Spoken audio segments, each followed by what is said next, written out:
Good evening. evening. It's Sunday, and we're back. We haven't made a video in too long.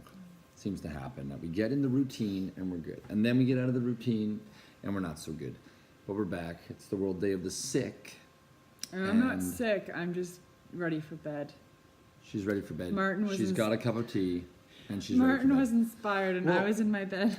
I was inspired by the fact that we asked our loving fans what they would like to hear about, and they said, we want to hear about head injuries.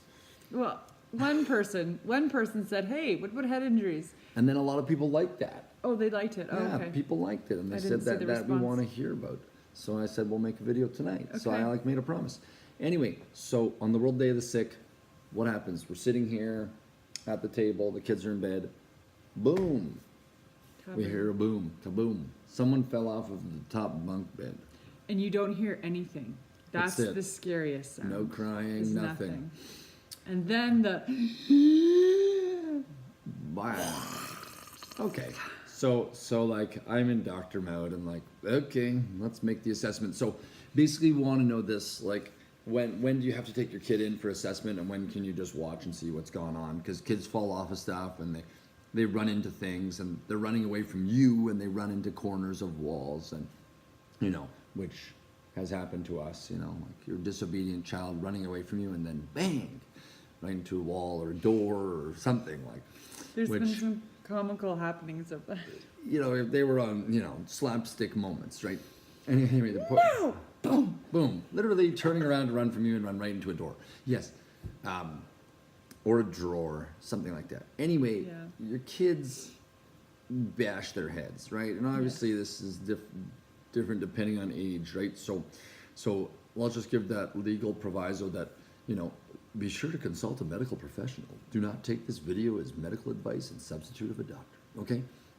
You can always message us, but again, any messages that I give you will not be in substitute for a doctor's advice.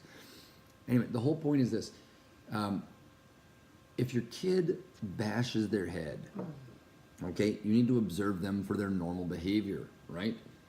If the most difficult time is this, kid bashes their head at 2 o'clock in the afternoon, and normally they go down for a nap at 2:30.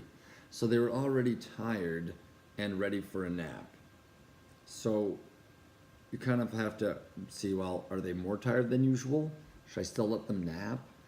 Probably okay if they settled down after bashing their head and they were acting normally before going down for their regular nap. If they're acting normally before they go for their nap. Right. Things that make me worried are this. Kids not walking the way they were, kids not talking the way they were, kids not focusing the way they were previously. Yeah. Kid starts vomiting, okay? Kid says they can't see.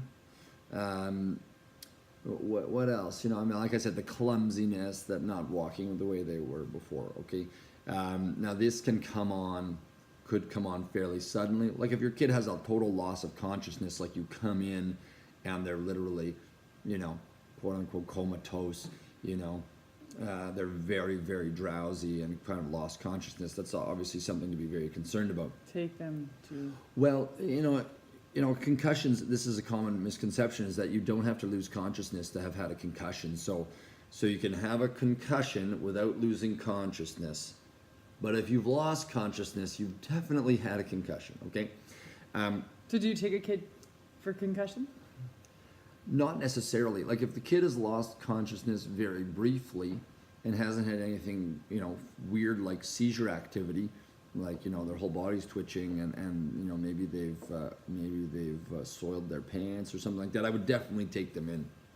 All right. If they were like drowsy for a minute and then you observe them, things seem totally normal, well then things are totally normal. The kids that I get worried about are where things aren't totally normal, or things are normal for a while and then they get worse again. So there can always be this period of time where after the knock on the head, kid can be normal and then kid can get worse. All right. So again, always bring your kid in to get assessed if their pain is getting worse, they're not seeing properly, they're really clumsy, they're not speaking normally, they start vomiting. Those are all very important things to remember.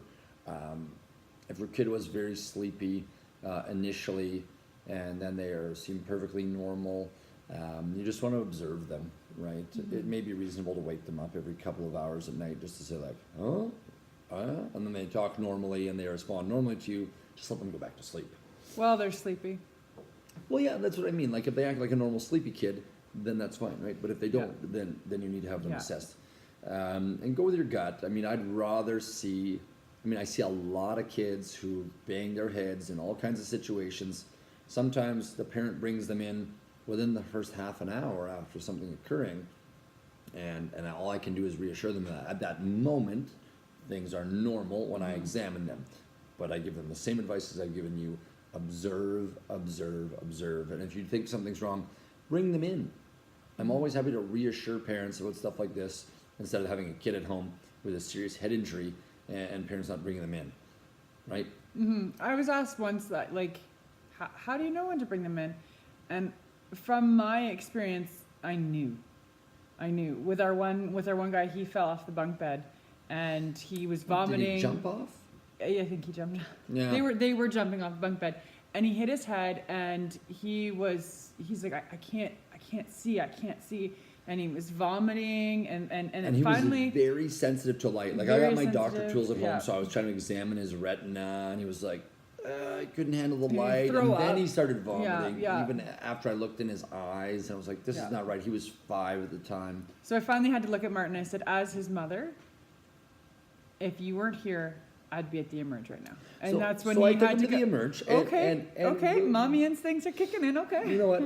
And we did what I was doing already, which we Just observed him for yeah. about 4 hours, and then me and the Emerge doc agreed he's still not normal.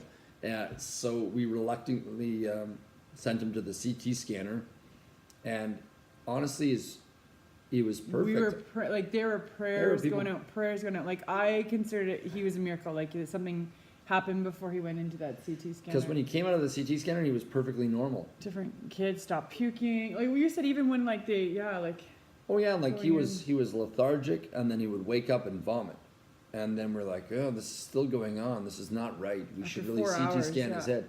Well, yeah, after 4 hours, and his CT scan was perfectly normal, and literally, basically, we wheeled him back from the CT scanner, and he was like chipper and cheerful and ready to go. Yeah. Let's have a popsicle and let's go home. And that was it. And that's wonderful that we want to be the outcome for everybody who's got a kid with a head injury, and everyone's going to have their kid have a head injury at least once in their childhood, likely. So make sure you're wearing helmets for things that you're going to wear helmets, but don't put your kid in a helmet all the time because that's just weird. Bubble. Yeah, I mean, we're pretty resilient.